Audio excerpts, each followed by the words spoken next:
Yan mga tol, good morning. Mag-ayos tayo ng mga tol, ng starter. Starter ng genset.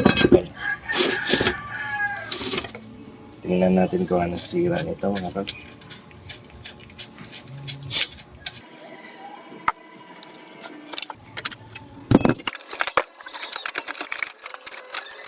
Wow, this shit mga tol.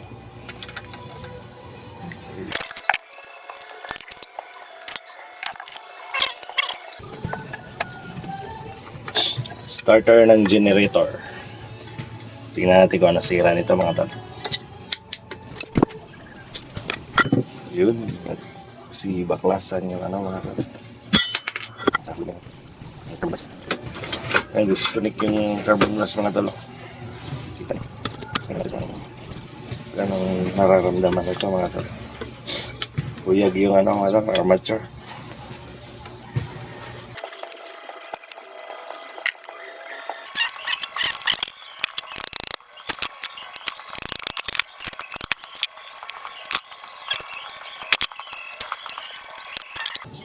Yan.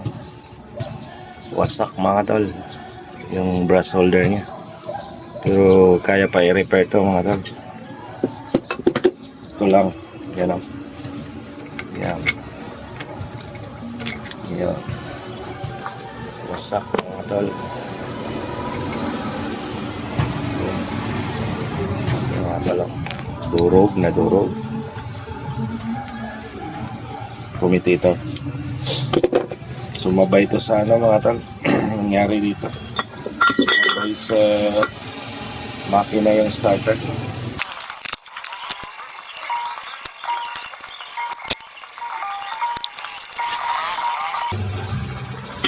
Wasak mga tol. Nawasak. Wasak na wasak ang puso ni Nasty Max. What? Tubig!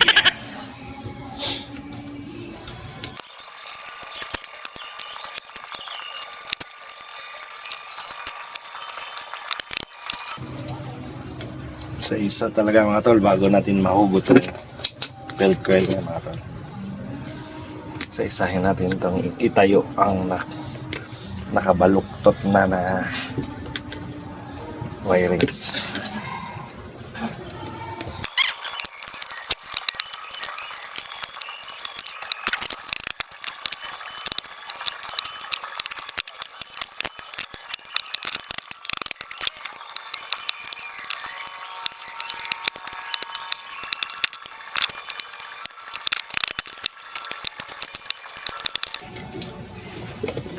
Yun, ang ganda mga tol.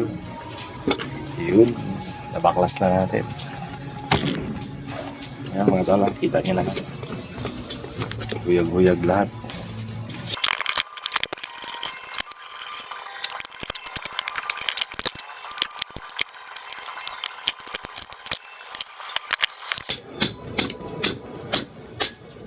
Stuck up yung mga tol, kaya sumabay.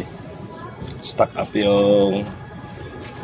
up yung Bendix gear, kaya sumabay sa makina, hindi nag-release. Siguro pinaandar lang.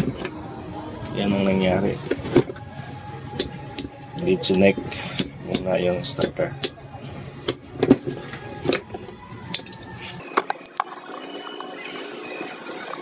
Ako lang kasi mag-isa dito mga tol, solo flight kung baga.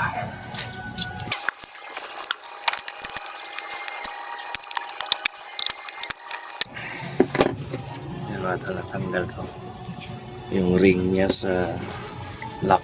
Yan. Hindi na magano. Iyaan natin mga to.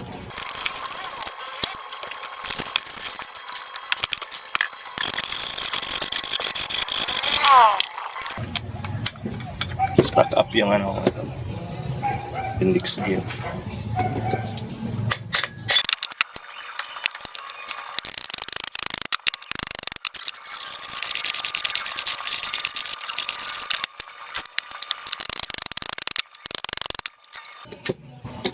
Hindi nyo makita mga dal, pasensya na kayo.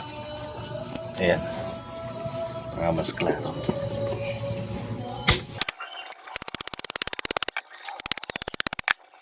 Yung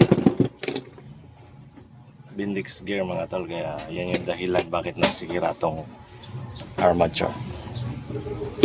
Sumabay ito palagi sa flywheel ng makina. Yan. Ito yung dahilan. Hindi na grasahan or nauwilan, pinandal lang agad. Yan. Ito yung nangyari mga tol. Pero kaya pa i-repair ito mga tol. Bilhan lang natin ng commutator. Yan. Bago pa sana, kaya lang wala, sira. Tsaka yung brush holder mga tol. Yan, hanapan natin to. Guys, salamat sa panonood mga tol. Please follow and share po mga tol. Salamat po.